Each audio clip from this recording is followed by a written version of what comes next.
কত পাপী মুমিন আছে যে তার পাপের কারণে জান্নাতে চলে যাবে, আর কত ইবাদত গুজার মুমিন আছে যে তার ইবাদতের কারণে জাহান্নামে চলে যাবে। ইবনুল কাইয়িম রাহিমাহুল্লাহ লিখছেন এটা, এবং এটা সত্য, বাস্তব। কত পাপী মুমিন আছে তার পাপের কারণে জান্নাতে যাবে। কেন?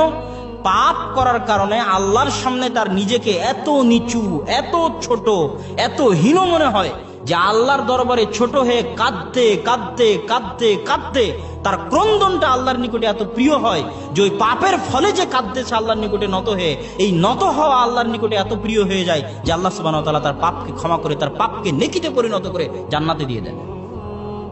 আর একজন যে ইবাদত করেছে, সহি আকীদায় চলে এসেছে, তার সহি আকীদা তার অন্তরে এমন অহংকার দিয়ে দিয়েছে যে একজনকে পাপ করতে দেখে তাকে সে ছোট মনে করে। এই তুমি এই কাজ করলে তো আল্লাহ তোমাকে ক্ষমাই করবে না, এটা করলে আল্লাহ তোমাকে মাফি করবে না। যখনই আল্লাহর ক্ষমা এবং আল্লাহর মাফের সাথে চ্যালেঞ্জ করে বসে, নিজের অন্তরে অহংকার চলে আসে, তখন এই ইবাদতের অহংকার আল্লাহর ক্ষমার সাথে চ্যালেঞ্জ আল্লাহ বরদাস্ত করতে পারেন না।